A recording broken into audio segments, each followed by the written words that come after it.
Gracie and I are at the coal mines today, and we're going to have a look at this little 4-bedroom cottage that's at the coal mines. It's tucked away in the bush, so it's not accessible to the public. You can see here some falling limbs from these large trees, so for safety reasons it's not available for public access. But we're going to have a good look at it today. You know, where Gracie's patiently sitting there staring at the possum that's inside that tree stump, there's a passageway, and it's 1.5 metres wide, and it separates 2 rooms, and these rooms are 4.6 across the front and they're 5.2 down the sides. So we've got 2 large rooms here and then another room at the back there, which we'll get to in a minute. So if we come in the front door here, past Gracie there, and I expect there would have been a doorway here with a fireplace over there, and then on this side here through another doorway here, and then there's a fireplace remaining just there. Now the size of this 4.6 by 5.2 is basically, if you've been watching my videos, you'd know that that's about the size of an overseer's quarters down at the main settlement area. And this area here, starting from where we are here with this front rope up to the fireplace, which is just on this side of that large log, this would have been an overseer's quarters, and in the middle there would have been a double fireplace, and then a family or an overseer and his family on this side and another one on that side. So this building was for a higher official than a overseer. Let's do a little tour of the foundation, starting at where the front door was. And obviously this tree wasn't there back then, but you can just see here a large block of sandstone. I expect this would have been a doorstep for the front door.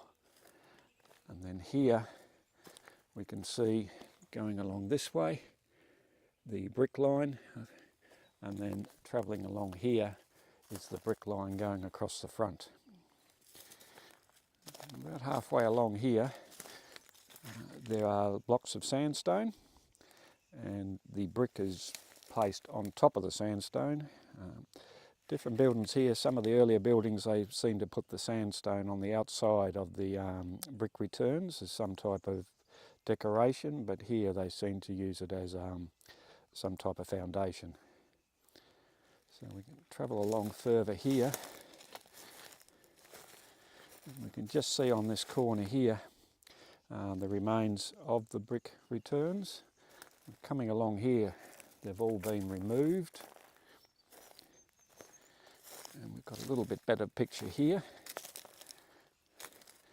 Now this is the southwest corner. And then here we can see brick returns heading out this way towards the west.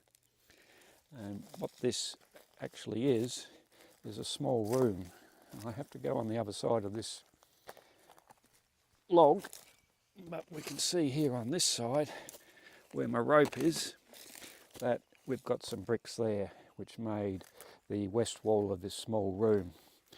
The room itself is 2 metres wide at the back, and I believe it marries up with the doorway coming out of the back of the passageway in the middle of the cottage. We've got a couple of more bricks just here to give us reason to believe it went this way, and I seem to have one brick going that way.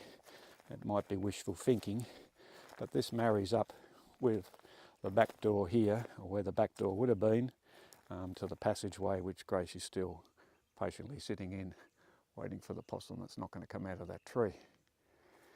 We come to the rear of the building on this side. We've got a depression in the soil, but looking behind me here, it seems to be just the spoil that was taken out when they first dug the foundations are here.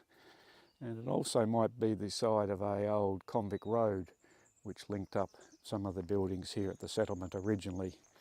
The roads, the main dirt roads you see here now, were built in the 40s, 50s. They weren't the original roads used down here at the coal mines.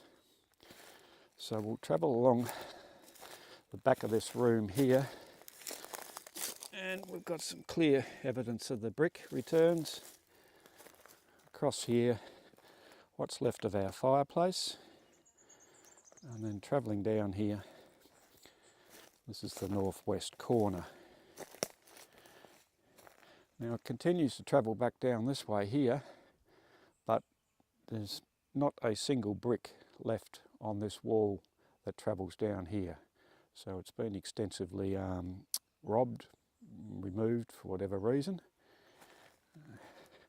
Checking out this corner down here, found a couple of bricks over here which seem to line up a little bit, but this is again wishful thinking on my part, I believe. I was hoping to find possibly another room down here at the back of this, but it doesn't seem to be the case. Seems to be just that one room on the southern end there. Now we'll travel down this wall of nothingness back to the front of the cottage. As I said, there's nothing showing here at all. Bricks have been stripped right down completely. And then we come over to here, and we're back to the front corner here. And there's just a little bit of sandstone under that brick there, which tells us where the foundations went out to. And then we come along here, and we've got some more bricks now showing again. And we've got our sandstone blocks here heading back up, and then we're back at the front door here. If you haven't guessed already, I'm into convict bricks, and at this cottage there's two coloured bricks. We've got these lighter coloured ones and the darker orangey red ones. Now I believe the lighter coloured ones come from Port Arthur. They had a very large brick kiln down here, and then the darker ones were produced at the brick kiln at the coal mines, which would have been in operation by the time this building commenced.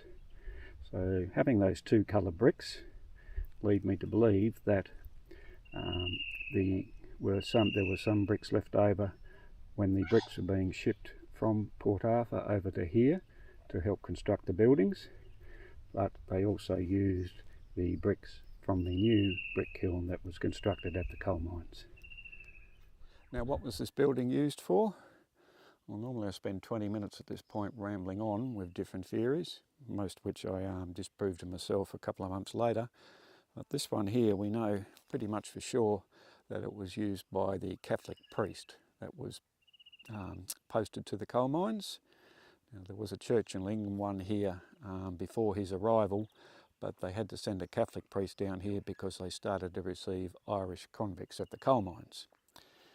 So on the 10th of September 1845, Father Roger Boyle started to work at the coal mines, and he resided in this 4-bedroom little cottage. Father Roger Boyle may have used one of these rooms here as a dining room kitchen with the fireplace there, and then the other room may have been his bedroom. This back room that we looked at, the smaller room, I don't know what it was used for, but I suggest it may have been a washroom latrine. It's basically too small, I believe, to be a kitchen, and there's no evidence of a fireplace down this end, so the cooking would have to have been done in here.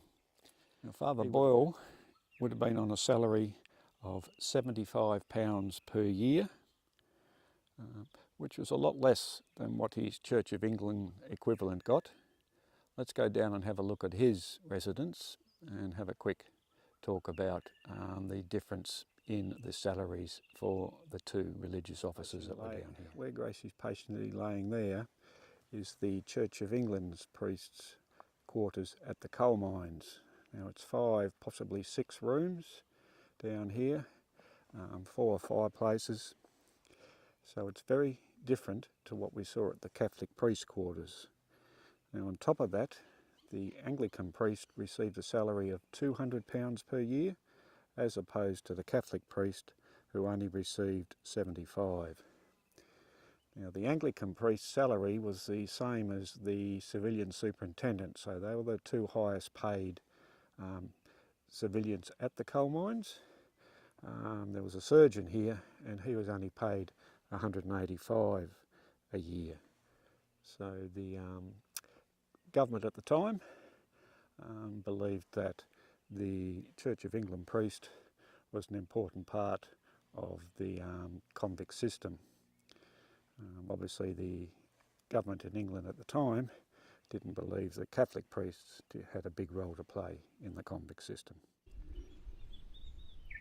At £75 a year, the Catholic priest's salary was around the same as what an assistant superintendent received, and then lower down the rank, the lowest level of supervision were the overseers, and they received £60 a year.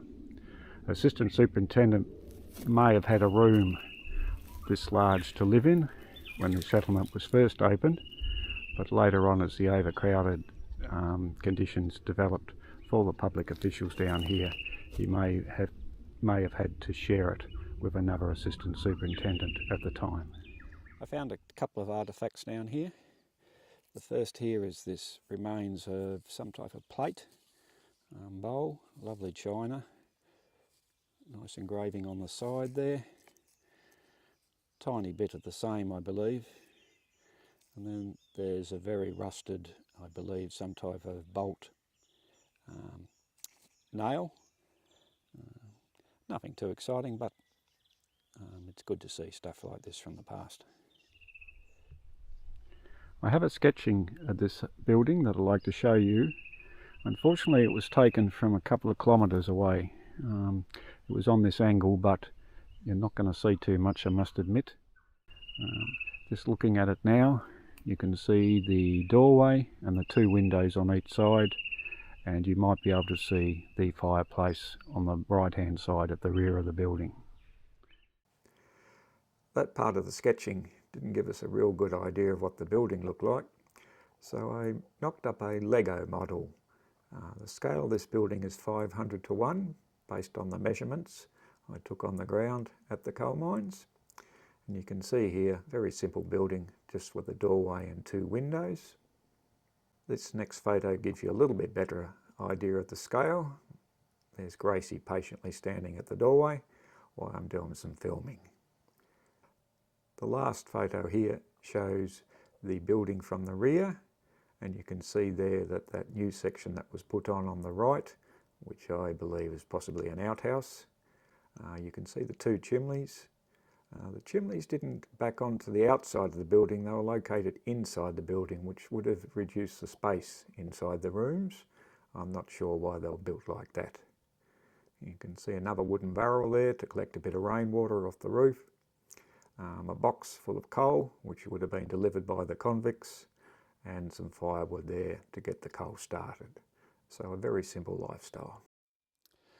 So there you have it, the Catholic priest's quarters at the coal mines.